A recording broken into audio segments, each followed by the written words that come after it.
Imagine this. You wake up one morning, and the most powerful country in the world, the one that built the global order, the one that led every major alliance, the one that everyone looked to when things got scary, that country has just walked away from the table. Not because it was defeated, not because it ran out of money, but because its own president decided the whole thing wasn't worth the trouble anymore. And right there, in that empty seat, another leader quietly pulls up a chair, straightens his jacket, and starts running the meeting. That is not a hypothetical. That is exactly what is happening right now. And the man sitting in that chair is President Xi Jinping of China. Welcome, everyone. If this is your first time here, you are in the right place. We cover the stories that shape the world. No fluff, no spin, just the raw truth with the context you need to actually understand what's going on. And if you've been watching us for a while, you already know things are getting serious. So before we dive in, do me a favor. Hit that like button right now. Smash that subscribe button if you haven't already. And share this video with someone who needs to see it.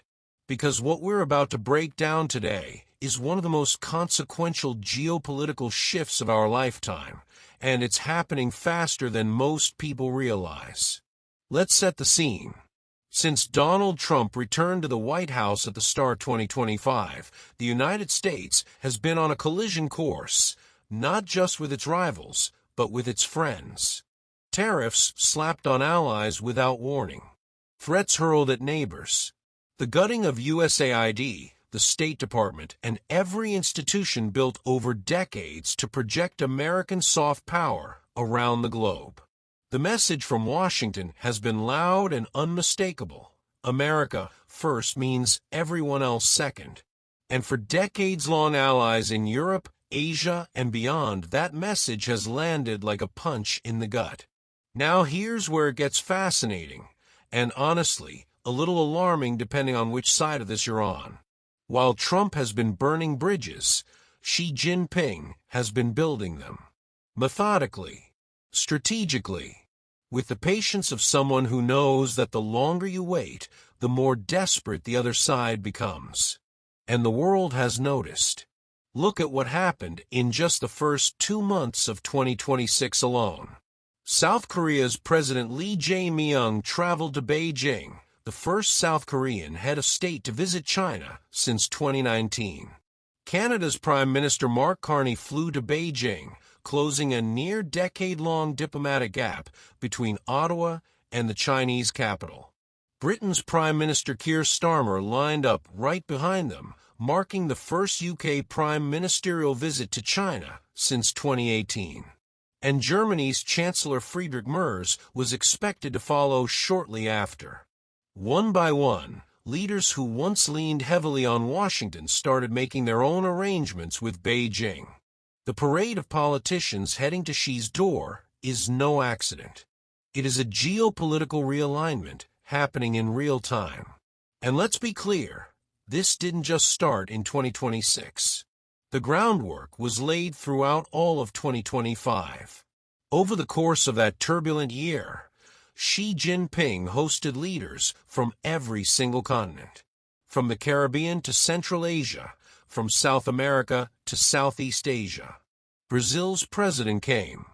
Singapore's prime minister came. New Zealand's prime minister came. Spain's prime minister came. Australia's Prime Minister Anthony Albanese came. India's External Affairs Minister met with Xi. The list goes on and on. While Trump was fighting with Canada over tariffs and threatening Greenland, Xi was shaking hands with the world. Now, let's talk about one of the most dramatic moments of 2025, a moment that literally stopped people in their tracks around the globe.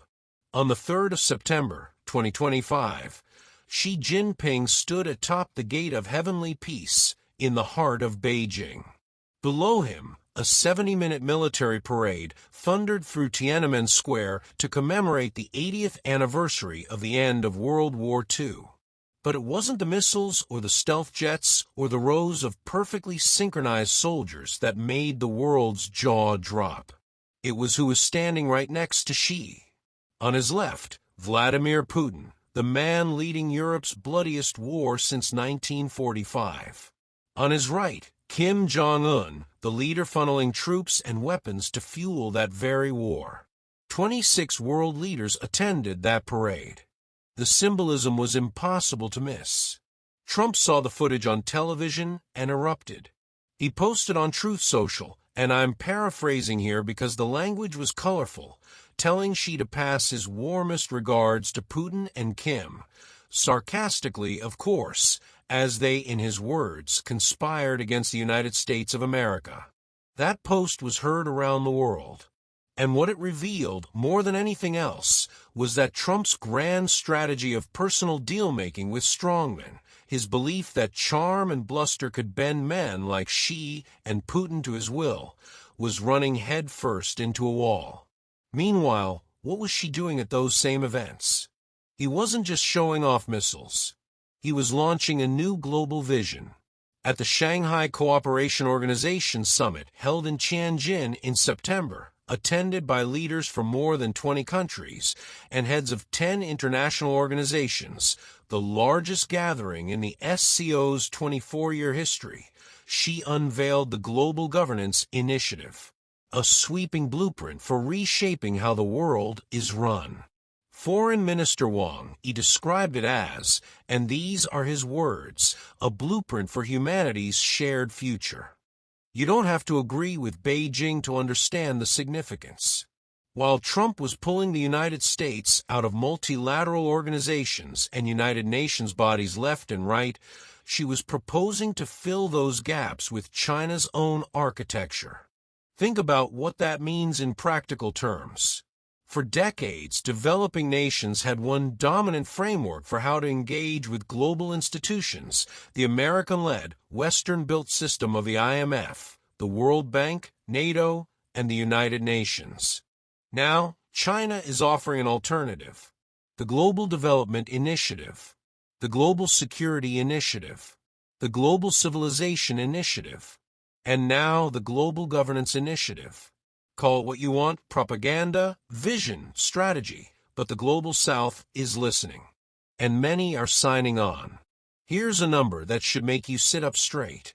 In a Pew Research survey from 2025, confidence in the United States president across high-income countries fell from 53% in 2024, when Biden was still in office, to just 22% after Trump returned to power. That is more than a 30-point collapse. At the same time, China's favorability rating across those same 10 high-income countries rose from 23% in 2024 to 32% in 2025. China, a country that most Westerners still view with deep suspicion, gained ground in the global core of public opinion, while the United States lost it dramatically. And consider this jaw-dropping fact. Trump's approval rating among international audiences dropped so low that it fell below that of Xi Jinping himself. Let that sink in.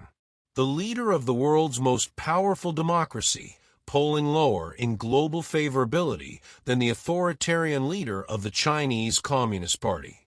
That is not a partisan talking point. That is a Pew Research data point. And it tells you everything about how the world is watching and judging American behavior right now. But now, let's get into the real substance here, because this story has layers that most people aren't talking about. Let's talk about leverage. Specifically, the leverage China has quietly accumulated while the trade war and the political theater played out. When Trump launched his massive tariff offensive against China at the start of 2025, slapping enormous duties on Chinese goods and expecting Beijing to crumble, something unexpected happened. China didn't crumble. It absorbed the pain. It fought back. It targeted American agriculture. It restricted exports of rare earth metals, the critical minerals that power everything from smartphones to fighter jets to electric vehicles. And suddenly, the United States realized it had a problem. A big one. China controls a significant portion of the world's rare earth supply, and the American defense industrial base needs those materials to function. Beijing had played a card Washington didn't fully see coming.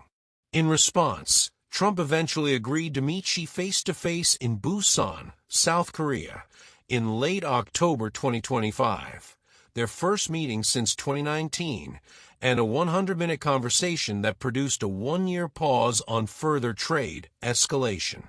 Both sides walked away claiming victory. But the bigger takeaway, according to analysts, was not the truce itself. It was what the truce revealed. The United States had blinked.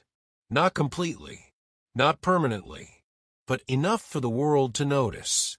And as Foreign Policy noted in its year-end review, the saga exposed just how much leverage China has accumulated over America in recent years, especially in agriculture, rare earths, and manufacturing supply chains. Now, some of you watching might be thinking, okay, but isn't this all a little overblown? China has its own massive problems, and you'd be absolutely right to push back. Let's be fair and honest here, because that's what we do on this channel. China's economy in 2025 was battered by deflation. Youth unemployment had surged to alarming levels. The property market crisis that started with Evergrande continued to drag on. Beijing was dealing with serious structural economic headwinds that limited how much she could project strength internationally. The Chatham House think tank noted bluntly that the Beijing parade was held against a backdrop of serious economic difficulties. Xi's show of military might, in that sense, was also a domestic political performance, a reminder to the Chinese people that the Communist Party remains strong and legitimate, even as the economy struggled. And there are other fault lines, too. The relationship between Europe and China, despite the diplomatic overtures, remains deeply strained at the institutional level. EU officials going into the 2026 Munich Security Conference highlighted ongoing disputes over Chinese industrial overcapacity, restricted diplomatic access, and China's continued alignment with Russia over the Ukraine war. Germany, France, and Brussels are not simply falling into Beijing's arms. They're hedging, trying to maintain access to the Chinese market while protecting themselves from Chinese competition and political pressure. It's a delicate and uncomfortable dance. And for America's frontline partners in Asia, particularly the Philippines and Taiwan, the calculus is even more fraught. These countries can't simply pivot to China the way Canada or France might.